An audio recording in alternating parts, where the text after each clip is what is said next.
transpired last year, the news of the Sheikh losing 3 of his sons in the hands of security agencies, and now getting to see all of this. So they feel that this could have been better managed. Don't you think so?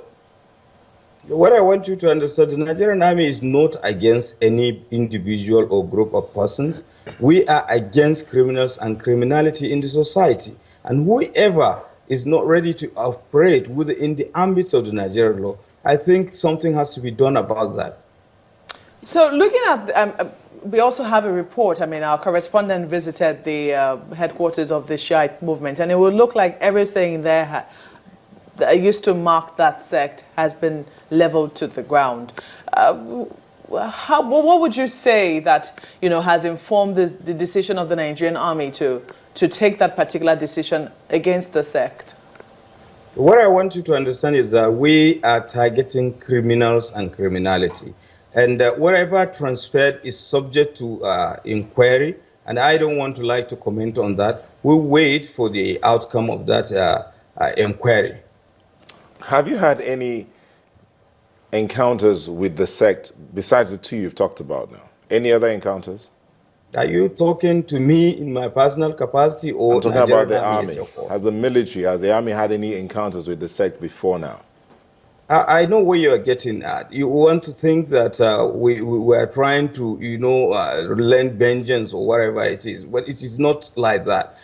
Possibly it is the Islamic movement that would have said maybe they have grouses against the Nigerian army. But Nigerian army has never been against any individual or group of persons.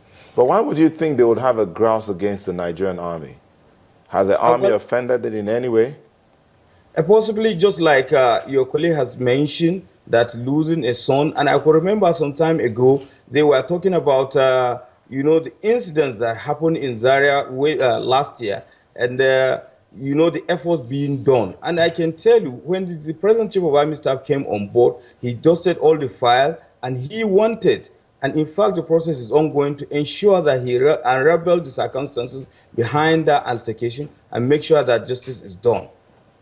But is there a possibility that this particular incident could have been managed? I know my colleague asked you that question, but let's look at it again. Is it possible that it could have been handled in a different way? To be handled by who?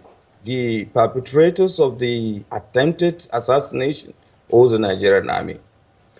Was it truly an assassination attempt? Because this must be asked and asked again. Was there an attempt on the life of Nigeria's army chief?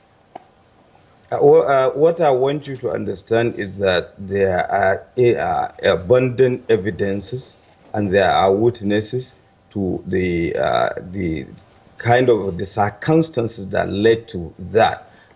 What I want you to understand is that they were quite aware the Chief of Army Staff was passing, and it was made abundantly clear to them that it was the Chief of Army Staff and his entourage performing a legitimate official duty, coming to Zaria for the first time as Chief of Army Staff, and they refused to board. But before you say it, instead of dispersing, instead of listening to the voice of reason, they started taking positions as far military tactics, because some of them were taking cover by the three sides, and some of them were even taking kneeling positions, and others were coming by minutes. And that was on the road. More or less to say he was waylaid. It was on a federal road. So how come military personnel were at his home and with the destruction and exchange of gunfire? Like I told you, that aspect is subject to inquiry, and I don't want to discuss about it. Okay, Colonel, you know, the reason why a lot of people are worried, and I'm sure you know why they're worried, is because we do recall that there was an altercation between security agencies and a particular sect in Borno State. And today on our hands, we have Boko Haram. And people are saying, you know, if only it were handled better at the beginning, perhaps it would not have, you know, metamorphosed into something that is so big that the country, the entire country now has to battle. People are also worried if this, you know, this sect, if the military had known about it all along, did they consider it a security threat before now? If they didn't, is it because of the assault on the life, or, you know, the attempt on the life of the Chief of Army Staff? Are we looking at them as another terrorist group? Is this a potential terrorist sect? These are all the questions that people are asking. And they'd like the spokesperson of the Nigerian Army to kindly respond to some of these worries that they have. Yeah, well, I can understand their worries given the history of Boko Haram terrorism and insurgency in the country. But I can rest assured you, the Nigerian Army, and of course, every reasonable Nigerian has learned a lesson from that singular incident. And we don't want that kind of thing in our hands or to repeat itself. And that is why it needs to be nipped in the bud. And that is what is being done now.